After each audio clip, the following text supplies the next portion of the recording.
Beauty tips சொல்லுனா நிறைய மருத்துவ குறிப்பே சொல்லிட்டு இருக்கிறீங்க. இதோ பீட்ரூட்டை வச்சு ஒரு அற்புதமான பியூட்டி டிப்ஸுங்க. நம்மளுடைய கலரை மீட்டெடுக்கிறதுக்கு இந்த பீட்ரூட்டுக்கு சம்மந்தம் இருக்கு. உடல் கழிவுகளை அகற்றி கொடுப்பதற்கும் இந்த பீட்ரூட்டுக்கு சம்மந்தம் இருக்கு. மலச்சிக்கலை போக்குறதுக்கும் இந்த பீட்ரூட்டுக்கு சம்மந்தம் இருக்கு. நல்ல பசியை தூண்டுறதுக்கும் இந்த பீட்ரூட்டுக்கும் சம்மந்தம் இருக்கு. ஸோ இந்த மாதிரி ஃப்ரெஷ்ஷாக தேர்ந்தெடுத்து மேலால் இருக்கிற அந்த தோலை மட்டும் சீவி எடுத்துட்டு அப்படியே அறுத்து போட்டு நாட்டு ரக கரும்பு சர்க்கரை அது சூடுன்னு நினைக்கிறவங்க பனங்கல்கண்டு கூட சேர்த்து சாதாரண டேப் வாட்டரை ஊற்றி மிக்சியை கூட பயன்படுத்துங்க. நாங்கள் ஆட்டாங்கல் ஆட்டி எடுத்துகிட்டு வந்துக்குவோம். அந்த மாதிரி ஆட்டி எடுத்துகிட்டு வர்ற ஜூஸை அடித்து பாருங்கள்.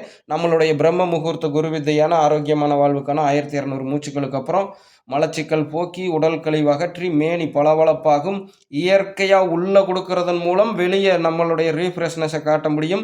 அதுதான் நிரந்தரம் பாதுகாப்பானது. மேலே பூசுறதுல எங்களுக்கு உடன்பாடு இல்லை. உங்களுக்கு பிடிச்சா பண்ணிக்கங்க. இன்னும் அடுத்த பதிவில் நிறையா ஆராய்ச்சி தகவலை சொல்கிறேன்.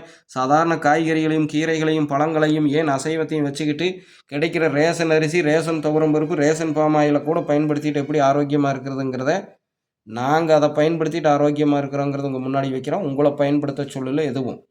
எங்களை பின்பற்ற லட்சோப லட்ச நல்லுள்ளங்களுக்கு சொல்கிறது ஒன்றே ஒன்று தான். நாங்கள் பயன்படுத்திட்டு தான் ஒரு விஷயத்தை உங்கள் முன்னாடி வைப்போங்கிறது உங்களுக்கு தொடர்ந்து உங்கள் முன்னாடி வைக்கிறோம். அதையும் உங்கள் சுய விருப்பத்தில் வேணால் பின்பற்றிக்கணும். இல்லைன்னா உங்கள் உடம்புக்கு என்ன ஒத்துக்குதோ அதை ஃபாலோ பண்ணிக்கணும். ஓகேங்களா?